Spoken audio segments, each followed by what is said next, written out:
नमस्कार, खबरिया टॉप में आप सभी का स्वागत नहीं बोल सकता मैं कुमार रवि, आप सबका साथी। मेरे सारे व्यूअर्स, सारे फॉलोअर्स, सारे सब्सक्राइबर्स को तहे दिल से नमस्कार। स्वागत करने का आज मन नहीं कर रहा है। दरअसल जो पहलगाम में, जो इस देश के स्वर्ग में, कश्मीर में, पहलगाम में जो आतंकी हमला हुआ, उसने पूरे देश प्रदेश को झकझोर कर रख दिया।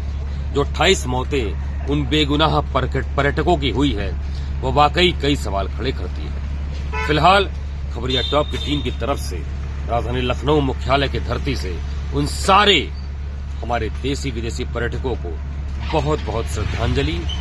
ईश्वर उन सबको सद्गति प्रदान करे और साथ ही सरकार, शासन, प्रशासन को इस बात के लिए तैयार करे किस तरीके से ऐसे आतंकियों से निपटा जाए और ऐसे आतंकी हमलों से जिन्होंने सीधे तौर पर केवल इंसानियत पर नहीं, केवल हमारे धरती के स्वर्ग पर नहीं, सीधे तौर पर पर्यटन की संस्कृति पर हमला करने का काम किया।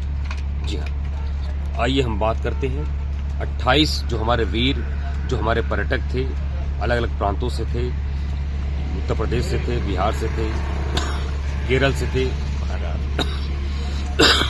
माफी चाहूंगा, थोड़ा गले में दिक्कत है, लेकिन इस खबर ने झकझोर कर दिया खबरें टॉप की टीम को और मैं आपसे आज काफी लंबे अरसे बाद रूबरू हो पाया और मैं आपसे अपनी बात शेयर करना चाह रहा था।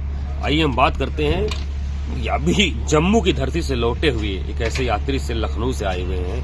हकीकत जानते हैं कि तमाम सुरक्षा एजेंसियां जो वहां पर दावा कर रही हैं कि इस घटना के घटित होने के बाद तमाम अलर्ट, तमाम जो वहां पर सारे एहतियात बरते गए।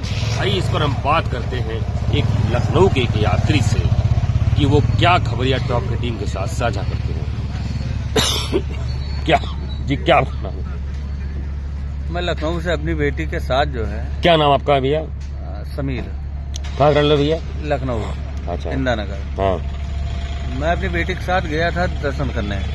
20 तारीख को मैं कटरा पहुंचा जी और 21 तारीख वहां रुका, दर्शन किया जी। 22 को मैं सुबह चला वहां से जी। लगभग 2:30 बजे तक कटरा में ही था जी। और 2:30 बजे कटरा, फिर बस में बैठ करके जम्मू रेलवे स्टेशन आया। जी। स्टेशन पे आने के बाद फिर मैंने जो रूटीन है कि मशीन में बैग डाला जाता है, चेक हो करके अपना अंदर निकल जाते हैं।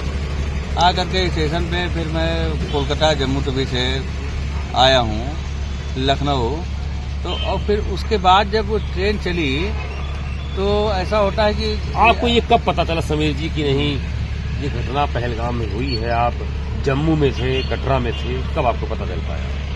ये मुझे पता चला जब रात में पठानकोट जब गाड़ी पहुंची और पठानकोट पहुंचने के बाद नेटवर्क आया, क्योंकि जम्मू एक ऐसा स्टेट है, किसी भी स्टेट से आप जब जाते हैं जी तो आपके उस स्टेट का सिम वहाँ बंद हो जाता है जी, तो जिससे आपका संपर्क पूरा टूट जाता है। वहाँ पर पोस्टपेड सिम चलता है। वहाँ पोस्टपेड सिम चलता है, यहाँ से पोस्टपेड लेके जाए, नहीं तो प्रीपेड बंद हो जाता है, तो वहाँ सब बंद हो जाता है।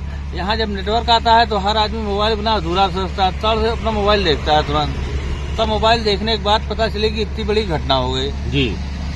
तो वही मैं सोच रहा था कि यहाँ लखनऊ में, यूपी में रहता हूँ, तो कोई त्योहार होता है या 26 जनवरी, 15 अगस्त होता है, तमाम शासन प्रशासन जैसे रेलवे स्टेशन हुआ, बस अड्डे हुए, होटलों में हुआ, पुलिस फ्लैग मार्च करती है, चेक करती है कि कहीं कोई ऐसी घटना ना हो जाए, कोई कुछ ठहरा ना हो, ऐसा हो कि स्टेशन पे डॉग स्क्वाड साथ पूरा यात्रियों सामान को चेक किया जाता है। फिलहाल जम्मू स्टेशन का क्या वहाँ माहौल दिखा आपको? जम्मू स्टेशन कुछ नहीं, जैसे मैं कई बार जा चुका हूँ, जैसे नॉर्मल वैसे माहौल था, वैसे अभी कोई चेकिंग नहीं वहाँ हुई हमारी क्या किसी भी यात्री नहीं, आराम से यात्री जा रहा था, बैठा हुआ था। वहाँ पर एकदम सामान्य रूटीन की तरह दिखा? बिल्कुल सामान्य रूटीन की कुछ हुआ ही नहीं, जैसे नॉर्मल जम्मू चल रहा है।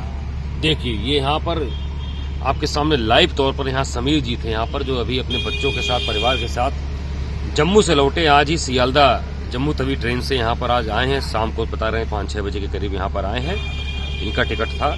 और इन्होंने बताया कि जम्मू पे जो दिन का जो माहौल था, वहाँ पर ट्रेन इन्होंने 8:30 बजे तकरीबन पकड़ी। उस समय तक वहाँ पर कोई अलर्टनेस नहीं थी।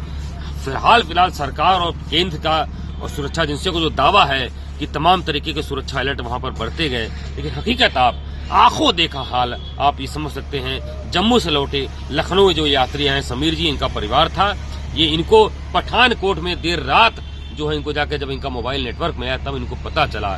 तो आप समझ सकते हैं कि किस तरीके से सरकार या उनका सिस्टम किस तरीके से काम कर रहा है। सवाल तमाम उठ रहे हैं वहां पर कि जब इतने संख्या में वहां पर पहलगाम में, जब वहां पर उस वादी में, उस घाटी में वहां पर इतने पर्यटक थे, तो वहां पर सुरक्षा एजेंसियां या आईबी का जो अलर्ट होता है या फिर जो बीएसएफ होती है उसकी यूनिटी वहां पर क्यों नहीं थी।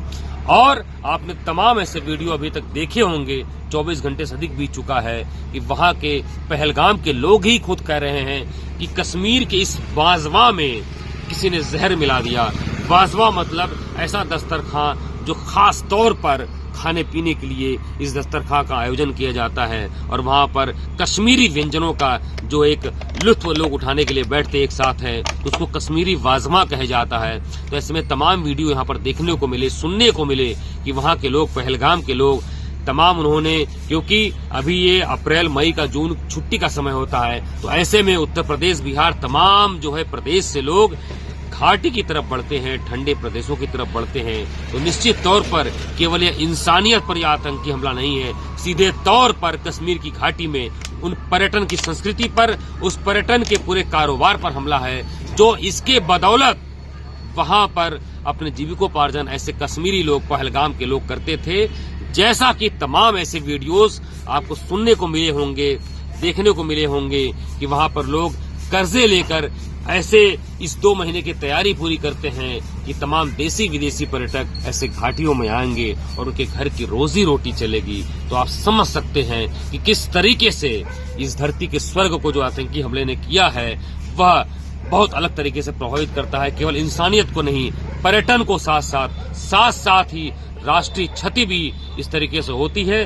फिलहाल आपको हमने बताया कि वहां से लौटे हुए जम्मू से यात्री का आंखों देखा हाल, कि जम्मू स्टेशन का हाल क्या हाल था। फिलहाल आप बने रहिए खबरिया टॉप की टीम के साथ। मैं कुमार रवि, खबरिया टॉप की टीम से।